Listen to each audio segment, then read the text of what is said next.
안녕하십니까. 맘 편하는 원장 김도욱입니다. 오늘은 저번에 말씀드렸던 대로 인격장애 중에서 한 가지 유형을 말씀드리기로 했는데요. 아마 이제 댓글에 달아주신 분들 중에 다양한 의견이 있었는데, 요즘에 가장 화제의 인물이 조국 법무부 장관인 것 같습니다. 그래서 아마 그 부분에 대해서 이제 올려달라고 하는 분들도 있고 여러 가지 의견이 있었는데, 그래서 아마 충분히 데이터들이 좀 더 생기고, 어느 정도 방향이 생기면 그때 가서 말씀드리는 게 더 적절하지 않을까 하는 생각을 가지고 다른 내용들을 좀 준비를 해봤습니다. 그래서 기대하셨던 분들은 실망하실 수 있겠지만 오늘 강의를 통해서 조금 더 도움 되시는 분들이 있었으면 좋겠습니다. 오늘 말씀드리고 싶은 내용은 다름이 아니라 그 편집성 인격장애에 관한 내용입니다. 편집성이라고 하면 조금 어려운 부분들일 수도 있는데요. 다른 사람의 행동이나 계획적이나 위협에 대해서 지속적으로 의심과 불신을 가지는 어떤 그런 형태의 성격적인 질환입니다. 그래서 보면 뭐 그런 사람이 있나 싶은 부분이 있겠지만 저희 과에 오시는 분 중에 상당 부분들이 이런 부분들로 힘들어하시는 부분들이 있습니다. 그래서 아마 이게 어떤 건지 조금 이해를 하시게 된다 그러면 다른 인격장애에 대해서도 이해하시는 데 도움이 되지 않을까 생각을 하고 있습니다. 편집성 인격장애는 진단 기준을 보면 어떻게 되느냐면 7가지 정도 되는데요. 충분한 근거가 없이도 다른 사람을 착취하고 해를 주거나 속인다고 의심한다고 얘기를 하는데, 예를 들면 이제 직원 중에 아니면 직장 동료 중에 아니면 직장에서 받는 후배 중에 항상 이제 자기가 열심히 일해도 못 알아준다고 얘기를 하면서 자기는 부당하다, 그리고 자기에 맞는 대우를 못 받는다고 해서 반복적으로나 아니면 지속적으로 주변 사람들에서 비난하는 부분들을 볼 수가 있습니다. 그래서 이게 참 저번에 말씀드린 것처럼 참 애매한 부분들이 있습니다. 그래서 직장에서 스트레스를 받아서 힘들어하는 얘기를 하는 것일 수도 있는데, 문제는 그 정도를 조금 지나쳐서 아마 적대감을 가지게 할 정도로 회사나 어떤 직장 상사나 어떤 다른 사람들에서 적대감을 가지게 할 정도로 그런 부분을 가지고 있다 그러면 아마 이럴 가능성에 대해서 좀 생각해 보시면 좋을 것 같습니다. 그리고 두 번째는 친구나 동료의 성실성이나 신용에 대해서 부당하게 의심을 하는 경우가 있는데요. 그래서 상대방이 잘해준다고 하더라도 뭔가 나한테 이유가 있지 않을까 하면서 계속 의심하게 되는 그런 부분들이 있을 수 있습니다. 이제 이런 분들 같은 경우에는 다른 사람들에게 자기의 두려움을 털어놓거나 속마음을 있는 그대로 얘기하기가 힘든 부분들이 있습니다. 왜냐하면 그렇게 얘기하면 또 자기가 그 약점을 가지고 공격하지 않을까, 그래서 절대 자기 약한 모습을 보이지 않으려고 하는 부분들이 있고요. 그리고 네 번째 보면 온정적인 말이나 말을 하더라도 사건을 폄훼하거나 자기를 비난하려고 한다고 받아들이는 경우도 해당이 됩니다. 어떤 학생 같은 경우에는 자신의 성적이 잘 나와서 평가에서 입시에서 상당히 유리한 부분들 받았는데도 그 선생님에 대해서 적개심을 가지고 있어서 왜 그러냐고 물어보니까 분명히 자기한테 뭔가 이유가 있기 때문에 자기가 받지 않아야 될 점수를 줬다고 해서 부당하게 평가했다고 화를 내는 경우들이 있더라고요. 그래서 실제적으로 이런 부분들이 있구나 하는 것들을 보게 됩니다. 그리고 다섯 번째로 상대에 대해서 지속적으로 원한을 품고, 그리고 여섯 번째로, 자신의 평판에 대해서 아주 사소한 말로도 인해서 공격한다고 느끼면서 반응하는 부분들이 있습니다. 그리고 일곱 번째로, 배우자에 대해서 아마 가장 흔하게 볼 수 있는 거겠죠. 그래서 반복적으로 의심하고 캐묻는 그런 경우들을 볼 수가 있는데요. 제가 말씀드렸던 7가지 기준 중에 4가지 이상에 해당한다 그러면, 임상적으로 진단이 가능한 것으로 되어 있습니다. 근데 이 부분을 이렇게 얘기하면 조금 애매모호해서요. 그러니까 치명적 결함에 제가 썼던 그 내용을 조금만 더 설명을 드리면, 거기에 나와 있는 케이스는 어떤 게 있었냐면, 미국에 상당히 유명한, 교수가 있었는데, 그 제자로 해서 들어온 사람들이 있어서 되게 열심히 이제 가르치고 티칭도 하고 가르쳐 줬는데, 학생으로 들어온 분이 그 학업적 성취도가 떨어져서 그 부분에 대해서 이제 지적을 하고 이야기를 했을 때, 이분이 갑자기 격분을 하면서 자신에 대해서 모험을 했다고 얘기를 하면서 이제 고소를 하는 부분들이 생기게 됩니다. 그래서 이 부분이 어떻게 고소를 했냐면, 사실은 그 교수가 여자였었는데 그 동성애적인 부분이 있었습니다. 그래서 그 부분을 숨기고 싶었는데 학생에 대해서 동성애적인 부분을 요구를 했었는데 이 친구가 거절을 하자 의도적으로 자기를 모험했다고 얘기를 하면서 학교 쪽에 자기를 부당하게 평가한 교수에 대해서 이제 고발하는 내용으로 인해서 상당히 힘들어지는 부분들이 있었습니다.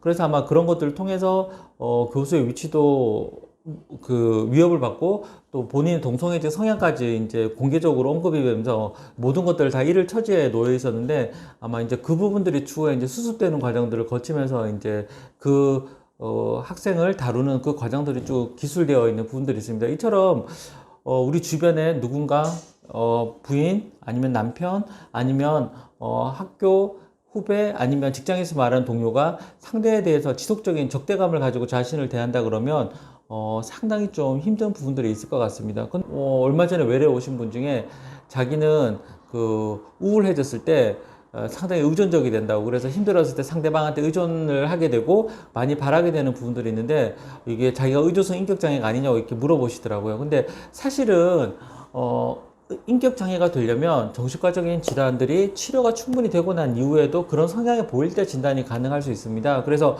만약에 그분이 스트레스에 쌓여있던 힘든 상황인데 일시적으로 보이는 경우라면 저희가 일반적으로 편집성 인격장애라고 진단하기는 좀 힘들 것 같습니다. 그런데 1년에서 6개월 쭉 지켜봤는데 변함없이 상대방에 대해서 모함을 하거나 공격을 하거나 험담을 한다든지 이런 것들이 적대적인 형태를 만들고 또 일정한 그룹을 만들고 또 그로 인해서 어떤 전체적인 어려움을 유발한다는 부분들이 반복된다 그러면 아무래도 이제 편집성 인격장애에 해당한다고 볼 수 있습니다. 그래서 아마 주변에서 이런 분들을 보실 수 있을 것 같은데, 사실은 제가 말씀드리고 싶은 거는 편집성 인격장애 자체라기보다는 이 부분들을 어떻게 바라볼 수 있을까에 대해서 말씀을 좀 드리고 싶습니다. 같이 보셔야 되는 게 망상장애가 있고 또 한편으로는 편집성 인격장애가 있고 또 조현병이라는 병이 있습니다. 무슨 말인가 하면 망상장애라는 건 뭐냐면 가장 기본적인 형태의 상대방의 생각을 의심하고 모험하는 형태인데요. 근데 편집성 인격장애처럼 이렇게 강력하게 그룹을 만들고 또 어떤 형편을 어떤 자기를 보호할 수 있는 그룹을 만들어 상대방을 논리적이거나 조직적으로 공격하는 형태의 힘이 조금 약한 형태는 망상장애라고 볼 수 있습니다. 그래서 뭐 색정형도 있고 과대 망상도 있고 또 여러 가지 망상이 있지만 일단은 망상장애의 가장 큰 특징이라고 할 수 있다 그러면 기괴하지 않다는 게 일반적인 특성입니다. 그래서 누가 들어도 그럴싸한 내용을 가지고, 예를 들어 가장 흔하게 배우자가 외도를 하고 있다든지 누가 들어도 그럴 수 있을 거라고 생각하는데 그 부분들에 대해서 아무리 증거를 가져다 주고 주변 환자들이 얘기를 하더라도 그 부분들에 대해서는 조금 생각이 바뀌기가 힘들 때, 그때 우리가 망상장애라고 얘기를 하는데요. 망상장애라고 하면 편집성 인격장애가 나타나는 가장 기본적인 형태라고 보시면 됩니다. 그 다음에 편집성 인격장애가 있고요. 그 다음에 조현병으로 볼 수 있는데, 제가 이 말씀을 드리는 이유가 뭐냐면, 보호자나 아니면은 주변 사람들, 특히나 이제 남편이나 부인이나 이제 외도나 이런 것들, 아니면 데이트 폭력 같은 경우 있을 수도 있는데, 남녀가 20대 남녀가 이제 사귀는 부분에 있어가지고도 의심하는 경우들이 나올 수 있습니다. 그런데 문제는 상대방을 의심하느냐 안 하느냐, 그걸 가지고 망상장애냐 편집성 인격장애냐 그렇게 분류하지는 않습니다. 근데 제가 볼 때는 망상장애냐 편집성 인격장애냐 조현병이냐 이것들로 이제 진단을 하고 붙이고 이제 치료를 하게 되는데, 가장 중요한 부분들은 상대방을 의심하는 부분들이 그 정도가 어떤 것인지, 또 한편으로는 가장 중요한 것은 상대방을 해칠 의도가 어느 정도인지, 그 공격성이 어느 정도인지를 보고 진단을 하게 되는 것이 가장 중요한 부분일 것 같습니다.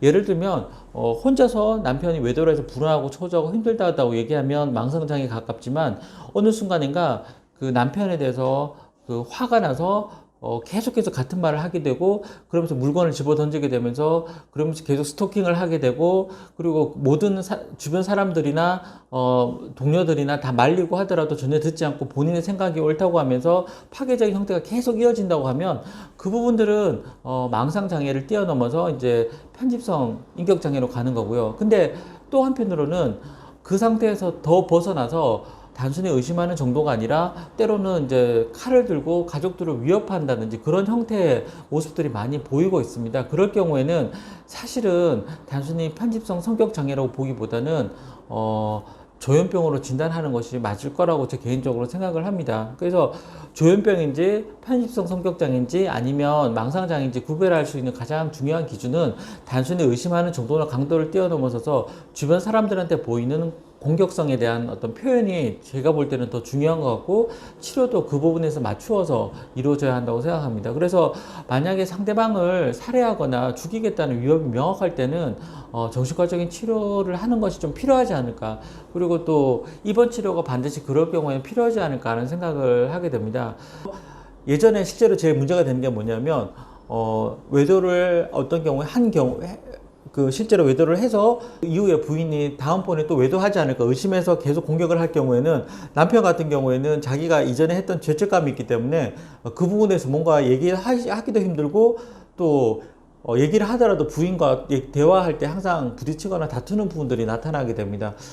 그럴 경우에는 과도한 죄책감을 가지고 병원 치료를 찾기보다는 어쨌든 설득을 하려고 하는 부분들이 있는데, 만약에 제가 볼 때 망상장애나 편집성 인격장애가 만약에 이제 의심하는 부분들, 이런 것들이 점점 심해지게 되면 사실은 설득을 하거나 어떤 인격적으로 감화를 하거나 막연하게 기다린다는 것들이 그 부분들을 해결하는데, 그 문제를 해결하는데 도움이 되지 않는 부분이 있다는 말씀을 좀 드리고 싶습니다. 그래서 반드시 특히나 그 자타의 위험이 있을 경우에는 반드시 병원 치료 쪽을 공고하시는 것이 도움이 될 것 같습니다. 그런데 이게 참 쉽지가 않은 게 병원에 모시고 오시기까지가 정말 힘들다는 것들을 생각을 하게 됩니다. 그래서 아마 그 부분들에 대해서, 치료에 대해서는 어떻게 하면 좋을지 제가 다음 주에 다시 말씀을 좀 드리도록 하겠습니다. 과연 이분들을 대할 때 어떻게 대하는 것이 가장 효과적이고 좋은 방법일지, 그 부분들과 또 실제적으로 치료는 어떻게 되는지 다음 주에 저희가 시간을 마련해서 말씀을 드리도록 하겠습니다. 하여튼 강의 들어주셔서 감사하고요. 그리고 좋아요, 구독 꼭 눌러주시고 다음 주에 있는 치료에 대해서도 기대해 주시기 바랍니다. 감사합니다.